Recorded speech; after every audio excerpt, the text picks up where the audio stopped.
ہے اور کون سی حقیقت۔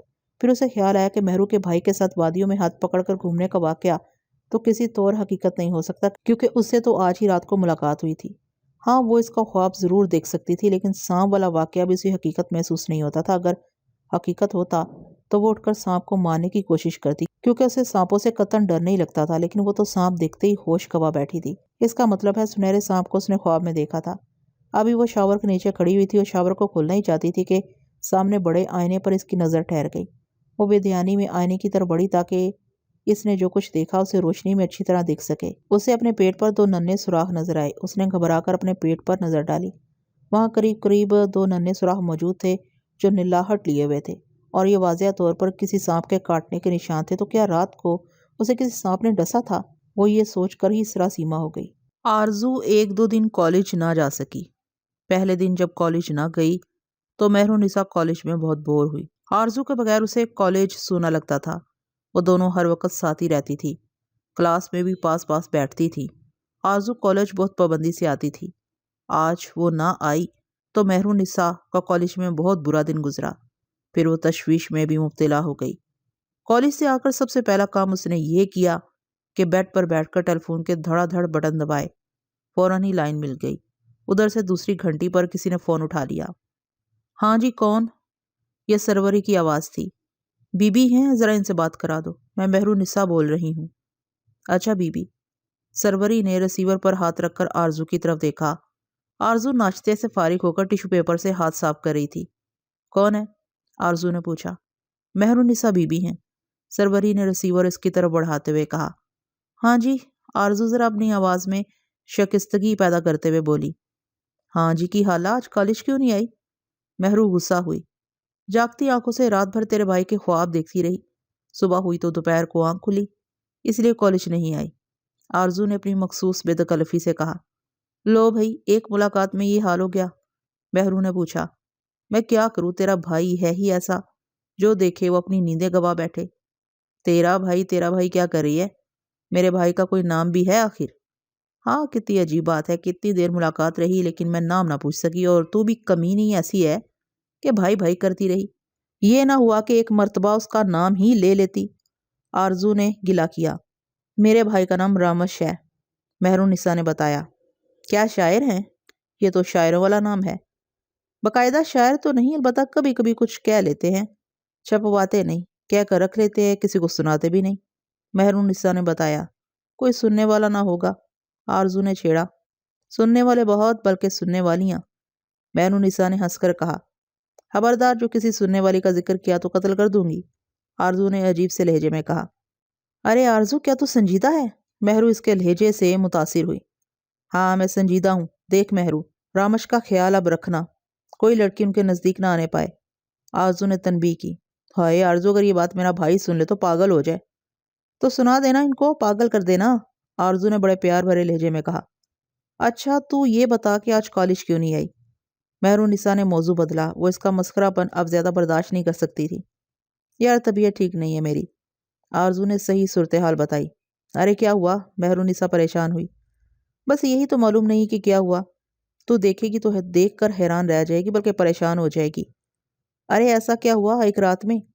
یوں لگتا ہے جیسے جسم سے سارا خون نچڑ گیا ہے، پیلی پڑ گئی ہوں، دل پر عجیب وحشت سی طاری ہے، غنودگی کسی کیفیت ہے، نیند آئے جا رہی ہے۔ 12:30 بجے سو کر اٹھی ہوں، ستارہ بیچاری دروازہ پیٹ پیٹ کر ہلکان ہو گئی، پھر اس نے ٹیلی فون کی گھنٹی بجا کر مجھے اٹھایا۔ وہ تو اچھا ہوا بابا گھر میں نہیں تھے، ورنہ مصیبت آ جاتی، اب تک 6 ڈاکٹر سر پر کھڑے ہوتے، آرزو نے بتایا۔ اچھا یہ بتا کل کالج آئے گی؟ ہمت رہی تو ضرور آؤں گی، آرزو نے بتایا، لیکن دوسرے دن وہ پھر کالج نہ جا سکی۔ مہرونسا فکر مند سی گھر پہنچی۔ اس نے جلدی جلدی کھانا کھایا، تھکی ہوئی تھی، کچھ دیر آرام کیا، سو کر اٹھی تو رامش کہیں باہر جانے کی تیاری کر رہا تھا۔ اس نے اپنے بھائی کو آرزو کے بارے میں بتایا کہ 2 دن سے کالج نہیں آ رہی، بیمار ہے۔ تو رامش خیال یہ سن کر سوچ میں ڈوب گیا۔ اس کا جی چاہ رہا تھا کہ وہ اپنی بہن سے کہے کہ چلو اس کی عیادت کو چلتے ہیں، لیکن وہ کہہ نہ سکا، محض اپنی بہن کو دیکھتا رہ گیا۔ مجھے کیوں گھور رہے ہیں؟ میں نے تھوڑا ہی اس کو بیمار کیا ہے۔ مہرونسا نے اپنے بھائی کو ترچھی نگاہوں سے دیکھا۔ مجھے لگتا ہے تم نے ہی اسے نظر لگائی ہے، سالگرہ والے دن اس کی تعریف کرتے نہیں تھک رہی تھی۔